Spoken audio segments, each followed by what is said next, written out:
see how he's snacking the fact that Chelsea letting Pochettino go means that it's Man City? Who said Chelsea were title contenders? They are telling people what you think I think about my manager. Why are you talking for me? He's projecting his You see what you are doing on all of us. You see what you are doing?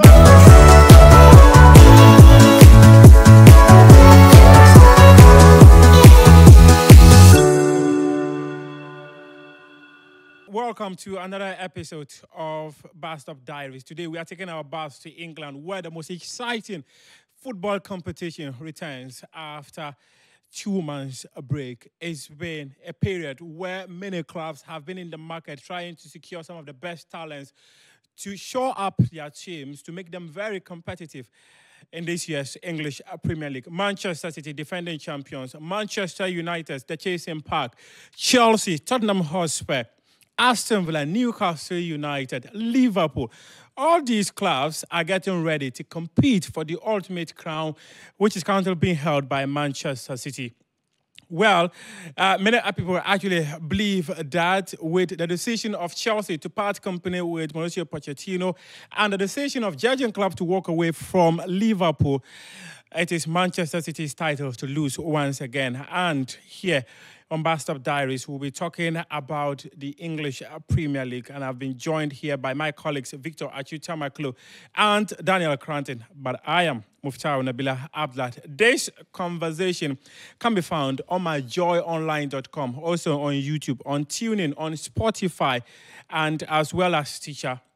So if you want to enjoy the Bastard Diaries, do not forget that these are the platforms that it is made readily available for you to enjoy the content. And we are always on standby to hear the feedback from you, because you are the most important person when it comes to these conversations. We are here because you matter. And as I mentioned, my colleagues, Victor Achutamaklo and Daniel Cranton are here. They are both Manchester United fans, disgruntled Manchester United fans for that matter, simply because Erik ten Hag, one man that Daniel Cranton threw his weight behind when he was appointed. Why are you putting opinions? Why are you speaking for me? No, I want to understand. Why are you speaking for me? You've done an introduction. They are telling people what you think I think about my manager. Why are you talking for me? Daniel Cranton. Meanwhile, in your intro, did you see how he's snacking the fact that Chelsea letting Pochettino go means that it's Man City? Who said Chelsea were title contenders? Why did you sneak that into the conversation? Why? So if Pochettino didn't go, like Chelsea be title contenders. You see what you are doing? He's projecting his assumptions on all of us. You see what you are doing? Projecting your assumptions on all of us. Actually, I am putting myself in the position of Fentio, so I'm speaking on behalf of Fentio. He's a Chelsea fan, you know. The thing with Chelsea is that the insanity, it trickles right from the top to down. You see the confusion in the players they sign, yeah? The confusion in the appointments they make. In every decision they make at the club. It is not the confusion is not restricted to only the decision makers. Players, coaches, even the fans. 35 players in the last 3 years. They now have how many? 7 goalkeepers. But the way you've just denied Erik ten Hag, I'm not happy. I recall that you actually changed you see what is happening here? account name he did not to Erik ten Hag when he was appointed. What has changed? You see, you are trying to be a politician. I'm not a politician. I'm stating but facts. I'm also into politics. So, Muftau, you started the show by assuming what I was going to see. You are not in my heart or in my head or in my feelings. You don't know what I'm thinking. You don't know what I'm feeling. So, you ask me the question and then let me answer. Don't try and talk for me. Yes, when Ten Hag, in fact, before Ten Hag came to Man United, I lobbied for him to get a job. Really? Yes. I have connections with Ed Woodward at the time. I lobbied for him to get a job. You spoke to the Glazers too? Of course. We are like this. So after the discussions, long discussions, endless nights, pushing for Ten Hag to get a job, I expect, you see, I'm not one of those people where if I like you and you are joking, I'll pamper and I'll come and defend you. No. If I know what you are capable of, and you come and you are joking, I'll call you out. I'll be the first person to call you out. Because those who heard me lobbying for him expect, you see, people, they rate me. You understand? Yeah. So if I say, Ten Hag should get a job. They say Danny said Ten Hag should get a job. So if Ten Hag is joking, I won't come and sit there and defend you. In fact, I recall when Ed Woodward went to that meeting with the Glazers, he said Daniel Cranton insisted that Ten Hag should be given the job. And you see, I'm the kind of over the years, from when Ferguson was there, when I suggest something to the Man United board, they listen to me. When Ronaldo was going to City, I picked up the phone, I called them, I said, don't let it happen. 3 hours later, Ronaldo was in a Man United shirt. So I have those links. So the point is, you see, Ten Hag has come into Man United. First season was okay, it was good, when you consider the circumstances. Last season was a complete disaster. And it's not just about the results on the pitch. It's about his disposition. Excuse after excuse after excuse. You see, when you are managing at a certain level, it's like Ghana, you are the president of Ghana. We didn't vote you in to come and give us excuses. We voted you in to come and work. So, I don't buy that. If I'll blast Nanado and Baumia for always giving us excuses, COVID, Russia-Ukraine war, I also blast Ten Hag if he's also giving excuses. That's how it is. You understand? Because you are my United manager and your job is to make me happy every weekend. So if you are adding to my sadness and my sorrow, I'll call you out. So he has up to November. November? Oh, yes. Oh, but the season starts tomorrow for him. Oh, August, September, October, November. Let's say 3.5 months. Yes. 3.5 months is good enough for Man United. You see, Man United must be in a strong top 3 position by November. Else, the person they brought in as number 2, I was also the one who brought him in. Van Nistelrooy. And Ten Hag knows it. He knows. He knows it. If you look at the decisions that the club has made over time, or at least in the last 6 months, they sacked all of his assistants, like all of them, right? In fact, the only guy remaining there has to be the guy who was the fitness instructor under Ole Gunnar Solskjaer. So Ruud van Nistelrooy, the guy from Go Ahead Eagles, all of these coaches. And that is something no elite coach worth his money will tolerate, that you will sign assistant coaches for them. It is in places like Ghana where the Black Stars FA will appoint a coach and then they will tell him that you sit down, we'll get you your appointment. At that level, that doesn't happen. But they will do it to a coach who knows that he has no option and who knows that he's sitting on very thin ice. He's living on very thin ice. So that is the situation. Also, the fact that United did not extend his contract, but they triggered that option too. That's the insurance that these days all clubs use. To use that 1 year to figure themselves out and see what or who they can get in that time. If they believe in you, you get an actual contract extension. Because the automatic renewal, or that term that we often hear them say, option to, or they've triggered the option to extend for it, it is with the same conditions. You are not getting a raise. In Ten Hag's case, they have reduced his power because he does not have the final say as far as transfers are concerned. Now, there's a whole body in place for that, although his opinion will matter. But it's no longer a case of, I want Danny K, and then they signed Danny K for him. So in terms of his veto on transfers, it is no longer what it was before. In terms of his conditions of service, it has not improved even as he enters the final year of his contract. In terms of who the supporting cast is, and it's the final straw that shows you that, look, United are preparing for life after him. A lot of the appointments they made are people who are capable of taking over this job in an interim basis, and not necessarily people who will be required to be loyal to Erik ten Hag. So what both of you have suggested is that Man United leadership do not have confidence in Erik ten Hag. I think he's not earned the confidence. Yeah. Because, and look, for me... If you don't have confidence in the person, clear him off. No, he's not earned it. That's the thing. So he has not earned it. He has not earned the right to continue as head coach. In football, look, forget about the gaslighting and all of those. It's cause and effects. The real cause of the real cause of the gaslighting and the lies he was spewing in his presses was the fact that he was failing. And so he needed to sell out a certain narrative. United, for the most part of Ten Hag's tenure, have looked uncoached. United, for the most part, especially last season, did not look like a team that had a lot of thinking behind the football they were playing. And so you would see repeated patterns in terms of the goals they were conceding and the mistakes that they were making. How many times did we not talk about how United were constantly being killed by third-man runs, the late runs, and how inside the edge of the penalty area, at the edge of the D, United were always going to concede chances and goals from that area. The fact that it was repetitive, the fact that I could sit in Kokomlemle half a world away and see it play out every now and then, and still United could not appear to have a problem, is just symptomatic of a bad technical leadership. Tactical, as you said, is that he sat in Kokomlemle and saw all the patterns of flaws. I mean, if it is obvious, if it is obvious to the untrained eye like mine, you who has the advantage of technology, you have all of these video analysts with you. You can't see. You can't see.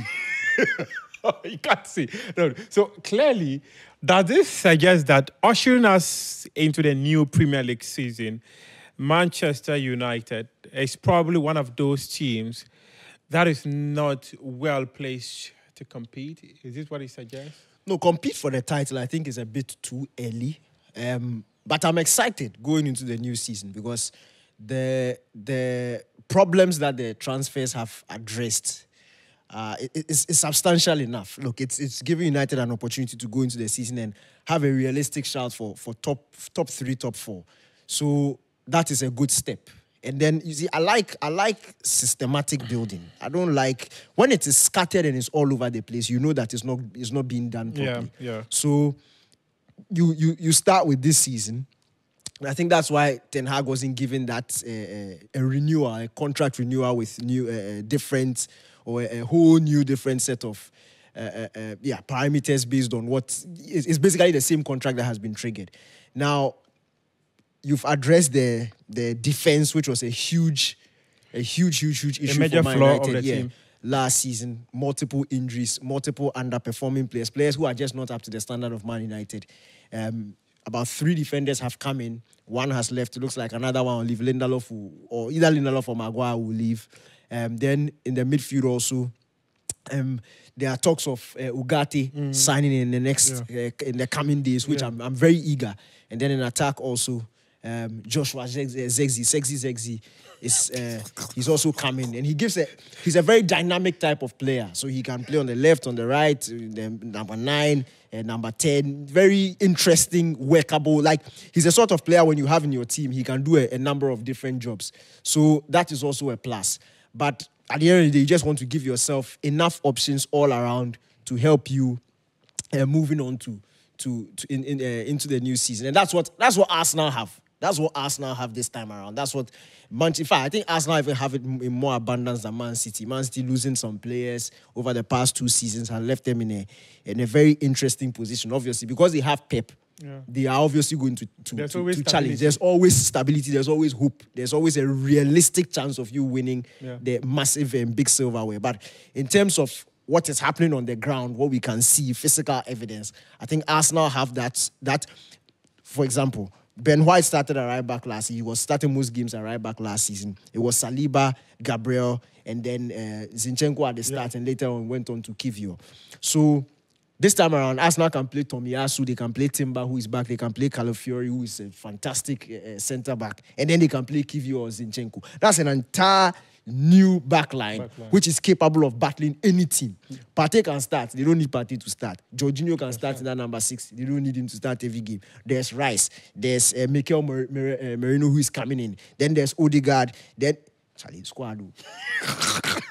You know one thing Arsenal don't have? Well, a goal scorer. Oh, okay.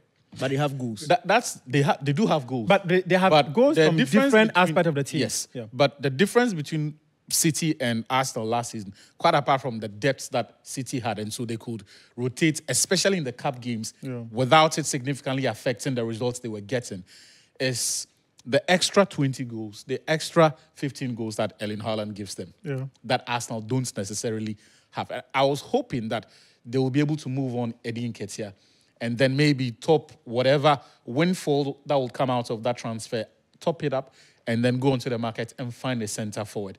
But I think that the growth that Arsenal have experienced in the last 3 or 4 years is enough to make up for that particular shortfall. And that's why I perhaps will tip them to win the Premier League this season. Look, you know how we used to talk about the Champions League in the sense that teams need to go through a cycle of top, or you go through season and a few disappointments, and it builds you up, and you are able to learn from your mistakes and adjust to the requirements of winning those competitions. I think Arsenal are at that point where their experiences over the years, the results that they are picking, and so 2 years ago, they perhaps may not have been able to find consistency after a bad result at Anfield or after playing City. But as we saw last season, the only problem they had was the lack of depth in that particular squad. And I think this is the season that they catch up with City. So in all this conversation, where do you put Liverpool and Chelsea? No, Chelsea, I don't put them anywhere close to the title. But for Liverpool, look, if you have it, I think that this is one of the most seamless transitions that I've seen in modern day football, where Klopp and the guys at Liverpool left this squad good enough for anybody who is coming in to be able to, for the next manager. They started that rebuild of the attack about 3-4 years ago. Started preempting the fact that Mane would leave, Firmino would leave. So now they have options in Gakpo, in Salah, in Diogo Jota, in Luis Diaz, Darwin Núñez. That spot, the attack is beefed up. You come to midfield and what they did last season, they lost basically their entire midfield and had to reconstruct. Yeah. So I thought on paper that team was good enough to win the league, but in reality, they needed to understand themselves a bit because the midfield is the heart of the team, it's the engine. So you need some familiarity to be able to start getting things ticking. But this time around, they've gone through a whole year. Bicetis is coming back from injury. They have McAllister, who had a really good season last time around. Soboslai is now a year experience in the Premier League. Yeah. So all round, obviously, every team, every fan will want their team to beef up certain positions. I think the only issue that Liverpool may have is in centre-back. But even in that, we saw Gerald Kwanzaa come in last season, and he was absolutely brilliant. And for me, if you have that luxury, and obviously we're always talking about from the start of last season, we're talking about the lack of depth on the right-hand side of defense. Then Conor Bradley came in halfway through the season, and he looks like a very good fit for Liverpool. So they've not necessarily needed to spend money to beef up certain areas of their team. They have now two really good right backs in Bradley and then Alexander-Arnold. Kwanzaa is also now a very good centre-back option with Van Dijk, with Konate, with Gomez.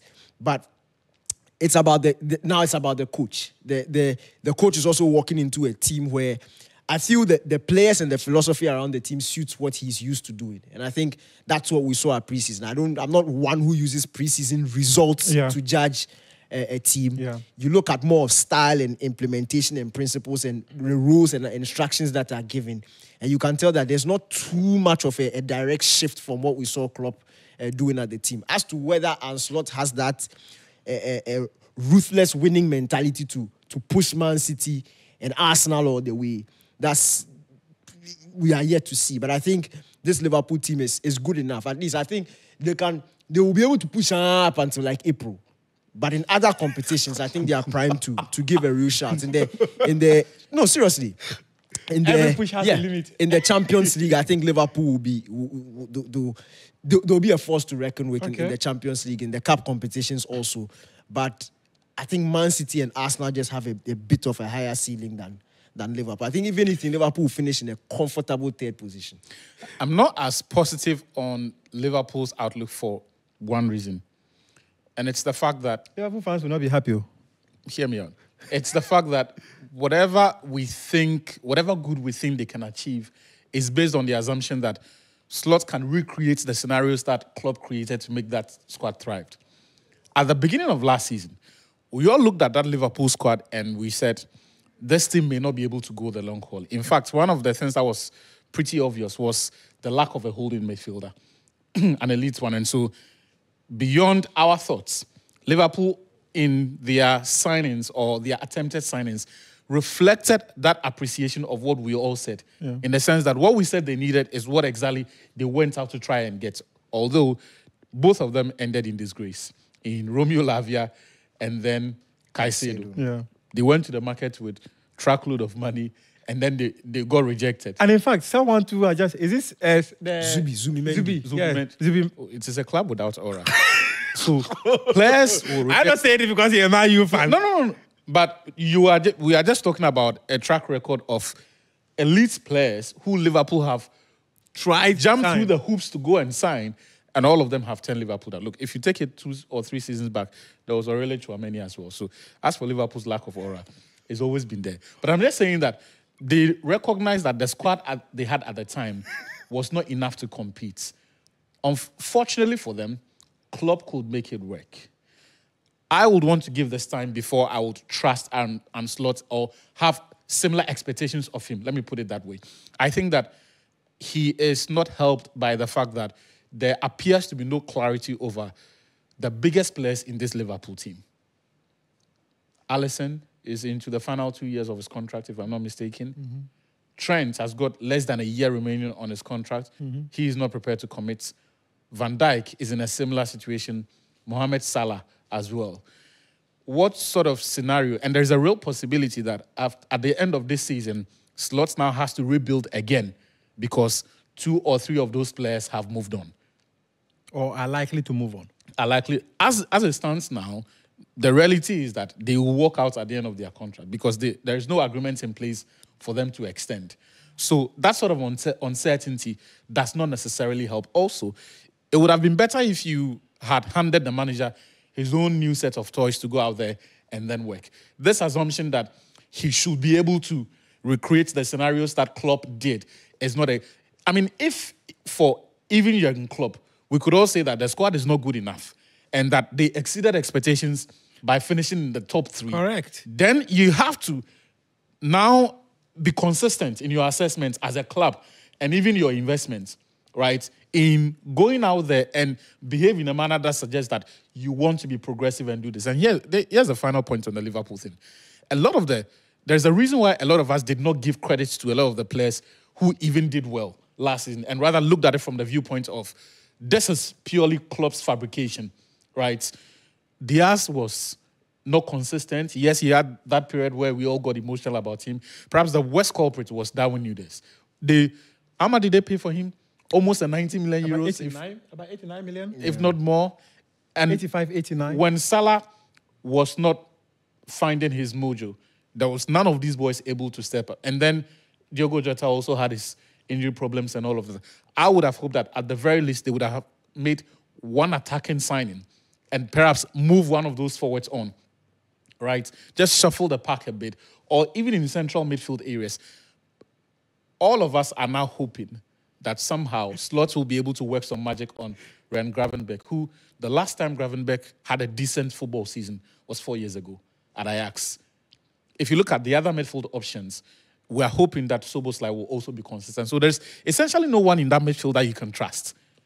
If there's anyone you can trust in attack, it's the big man himself, Mohamed Salah. But beyond that, I think this squad will require too much from Slot for Liverpool to succeed, as opposed to they equipping him to go out there and then excel. And you know one thing, maybe Liverpool fans might be looking out for the surprise element, something that Grant always talks about often you see, when it comes to... The only positive in this situation for Slot is that he has a honeymoon for this season and probably for next season as well, if the players we expect to move on. I don't think... I will not slate him. You genuinely think that Liverpool fans will give him that honeymoon? I will not slate him if he doesn't win the league. It's not even about Liverpool fans. Look, when you've been in the wilderness for so long and somebody has taken you now to a certain height, you're not coming to give the next person another honeymoon. I don't think Liverpool have brought Slot in to come and feel it and see if he can. They are bringing him because they believe he can. Yeah. And I'm saying that, look, there was context to us saying the Liverpool team at the start of last season wasn't good enough because of the relative inexperience. Yeah. Playing a year in the Premier League is enough for you to now push on. There are so many players who came... Look, when Grealish joined Man City in his first season, even though he had Premier League experience, it didn't work out. Yeah. But from the pre-season into the second season, you could tell that the understanding was coming. And you could tell that this is a player who will be much different from what we saw last season. If you've watched Liverpool's pre-season, look, they are, even from the end of last season, where they seem to have lost gear a bit. But in terms of individual performances, you could tell a clear understanding now of the ways of the Premier League. People like Szoboszlai, who came in, even Gakpo was looking really good on the second half of last season. Now, it's his countryman who is going to coach him. Players like Darwin Núñez who do everything well except scoring goals. They are no, seriously. There's a place for players like that in football. The boy has phobia for scoring goals. No, it's true because to be frank, any Liverpool fan will go back to the previous front three generation of Salah, Mane, and Firmino. Firmino was a terrible finisher. But you had 2 goal scorers.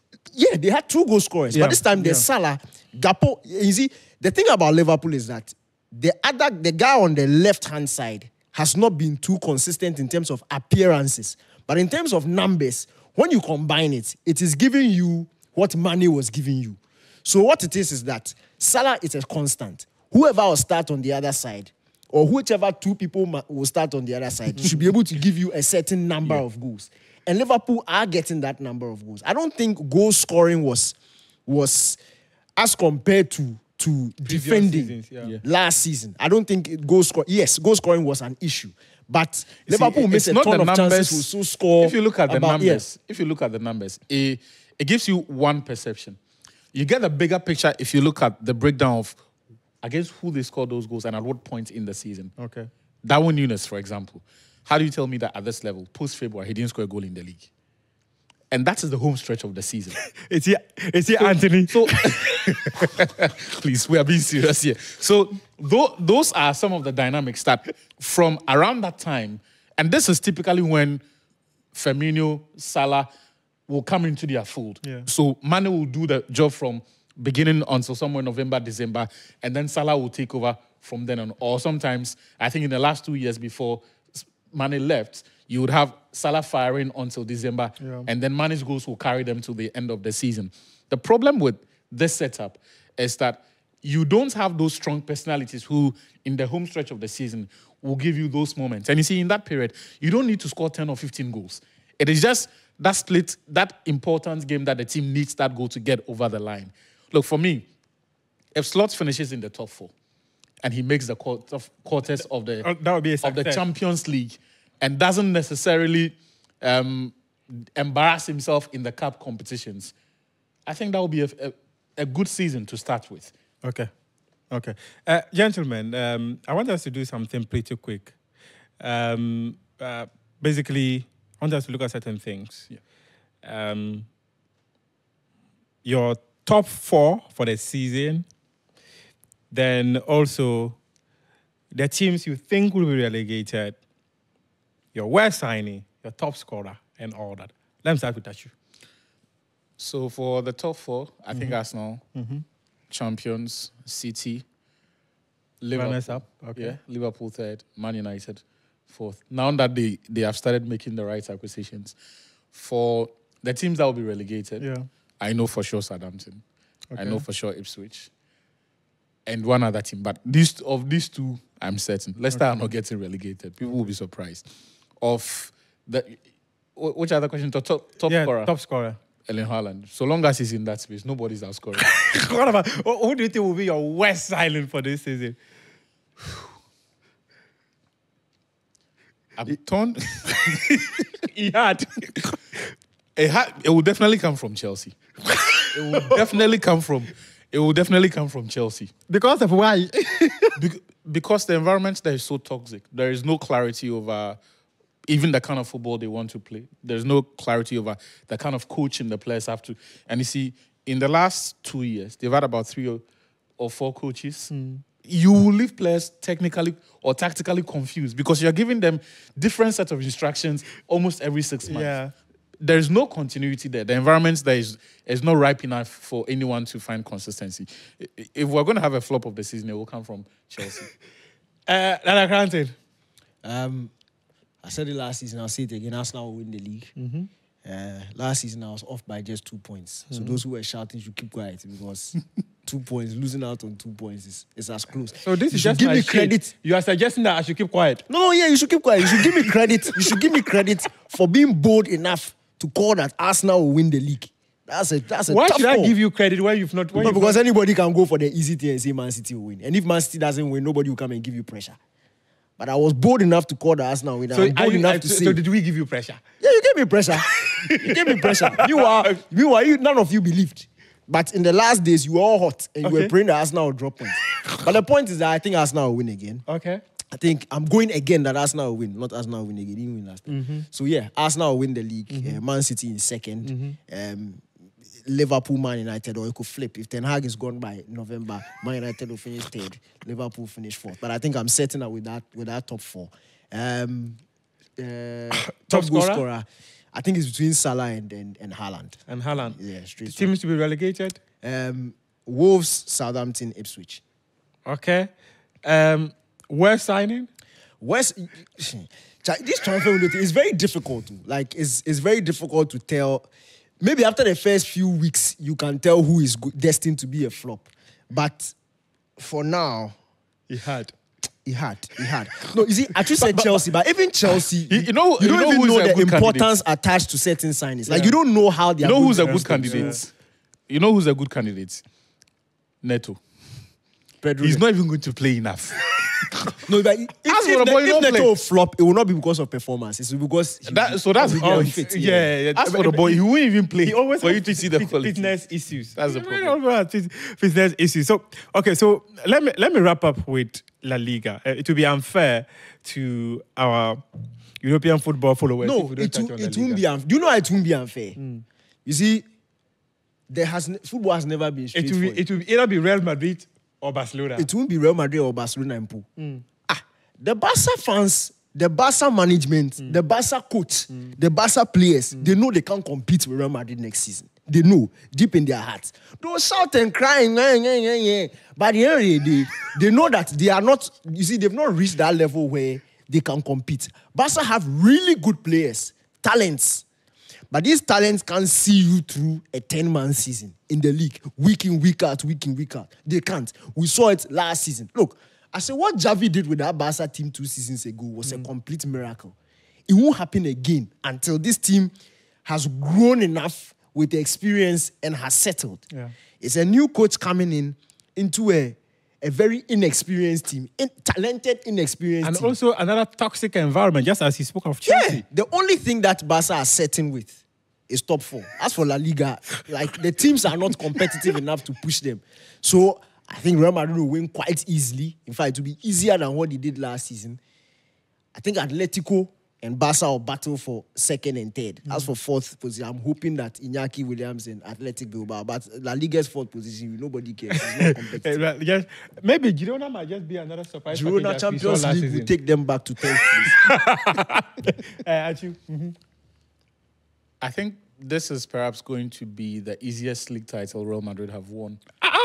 Because, look, we are 72 hours from Barca's first game of the season, and their biggest signing of the summer has still not been registered. They've not registered Dani Olmo. Are you serious? Can even know? Are you serious? Like, you are a serious football club. 72 hours before your season opener, you have not registered your biggest signing of the summer. Are you serious? And you see, this is not. They need to balance the. This is the current state of affairs of Barcelona. In 2021, they signed Aguero. A day before their league opener, they had not registered Aguero. They had to do some financial gymnastics and engineering to be able to. Even Lewandowski also went the same. Jules Koundé, Rafinha. Memphis Depay. Every time. Last season, the same thing happened.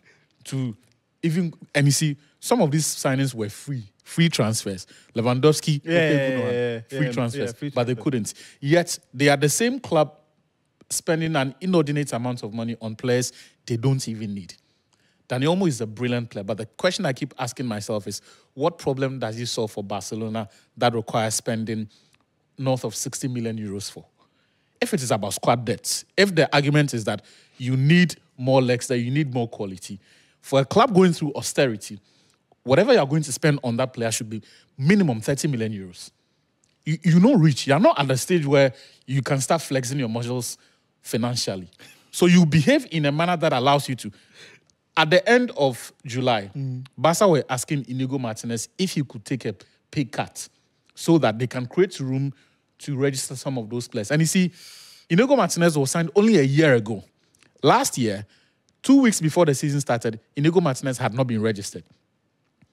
They had asked some of the players who were already at the club to take pay cuts. All of them refused. 2 years before, in Erik ten Hag's first season, they tried everything to sell Frankie de Jong. In fact, Yeah. without the players' agreements, Yeah. they agreed a deal with Manchester United. And then the player said he won't go because they needed the money. And the other thing was that Barca had not paid his salary. They owed him some deferred payments they were supposed to pay. They had not. Then the guy said, if you want me to go, pay me all the monies that you owe me till this point. Before they were broke, they couldn't afford it. So here, number one, Real Madrid, right? Real Madrid number one. Maybe Atletico Madrid or No, but they will still get number two because, as Daniel explained, the other teams are not good enough to push them. Okay. So Atletico. La Liga fans will not be here. The other happy thing to is hear that this, oh. every season Atletico splash big money. They disappoint in La Liga. Check the last 5 or 6 years. Every time they go big. Remember the Joao Felix season? Oh, yeah. This season, they've gone to pay 85 million euros for Julian Alvarez. They are on the verge of signing Conor Gallagher because it looks like that deal is back on. They are one team I do not trust with attacking talent, especially the ones who they pay top dollar for. It's hardly worked out in recent times. So Okay. I think they are nailed on for 3rd place. I think if Sociedad are able to retain Mikel Merino and Zubimendi, they have a good chance at top 4. Okay. Yeah, they have a very good chance at top 4. Okay. This has been Best of Diaries. Today, we took our bus to England and also to Spain, where we are wrapping up the conversation. But this conversation is on myjoyonline.com. It's also on YouTube, Spotify, TuneIn, Google Podcast, Amazon Podcast, Apple, and Stitcher. I've been Muftar Nabila Abdullah. Continue to follow us as we'll be coming your way with the next episode of Best of Diaries. We appreciate your company.